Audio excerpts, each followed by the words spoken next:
Assalamualaikum warahmatullahi wabarakatuh. Kami di sini dari kelompok 3 akan membacakan materi tentang aspek-aspek dinamika kelompok yang beranggotakan saya sendiri, Artika di Permatasari, Bayu, Chelsea, dan Cindy Bintang.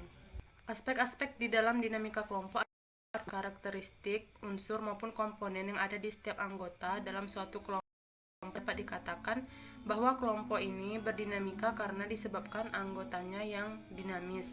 Dalam memahami aspek-aspek dinamika kelompok, Robert L. Becker memandang bahwa dinamika kelompok merupakan arus informasi dan pertukaran pengaruh antara anggota kolektif sosial. Pertukaran ini dapat diubah oleh para pemimpin kelompok dan digunakan untuk mencapai tujuan yang telah ditentukan sebelumnya, serta dapat menguntungkan anggota serta kelompok. Satu yaitu pengertian komunikasi kelompok. Istilah komunikasi berasal dari kata communicare dalam bahasa Latin yang artinya menjadikan sesuatu milik bersama. Dalam hal ini, gagasan pikiran seseorang melalui proses komunikasi disampaikan kepada orang lain yang terlibat, diterima, dan dimengerti. Kemudian, setelah disetujui, gagasan tersebut menjadi milik bersama dari orang yang terlibat dalam proses tersebut. Yang kedua yaitu peran komunikasi. Merupakan proses kompleks yang melibatkan perilaku dan memungkinkan individu untuk berhubungan dengan orang lain dan dunia sekitarnya. Dalam komunikasi kelompok, terjadi perpindahan ide atau gagasan karena adanya kebutuhan timbal balik antara yang satu dengan yang lain.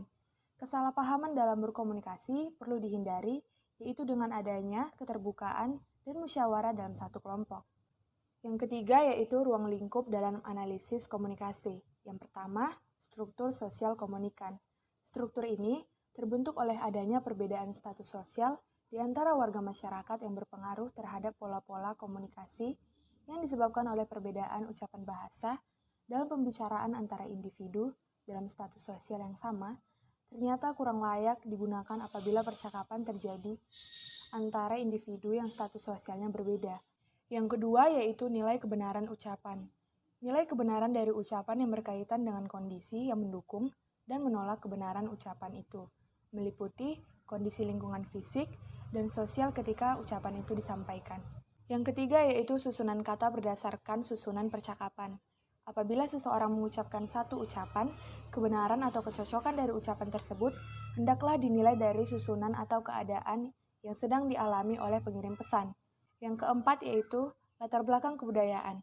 Pembicaraan dari ucapan yang disampaikan disesuaikan dengan budaya dan makna yang diberikan oleh penerima terhadap yang diterima menurut kebudayaannya. 4. Komponen-komponen komunikasi. Yang pertama, personal. Komponen personal meliputi komunikator sebagai pengirim pesan dan komunikator sebagai penerima pesan. Dalam melakukan komunikasi ini, kedua pihak yang terlibat dipengaruhi oleh berbagai faktor yang melekat dalam dirinya, seperti sikap, emosi, kepercayaan, kebiasaan, dan kemauan. Yang kedua, pesan.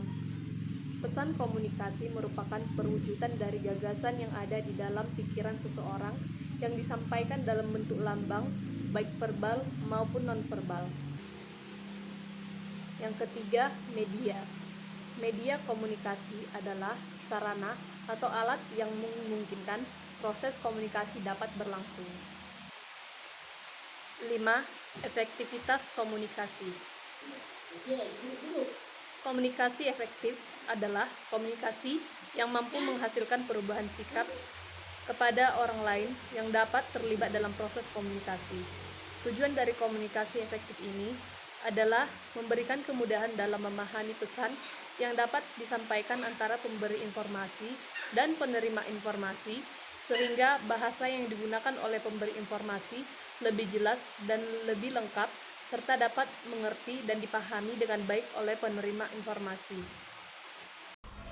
Kemudian selanjutnya itu ada kriteria komunikasi efektif. Yang pertama, pemahaman. Yang kedua, kesenangan. Yang ketiga, mempengaruhi sikap. Yang keempat ada memperbaiki hubungan. Yang kelima ada tindakan. Sekian presentasi dari kelompok 3. Lebih dan kurang kami minta maaf. Kami akhiri. Wassalamualaikum warahmatullahi wabarakatuh.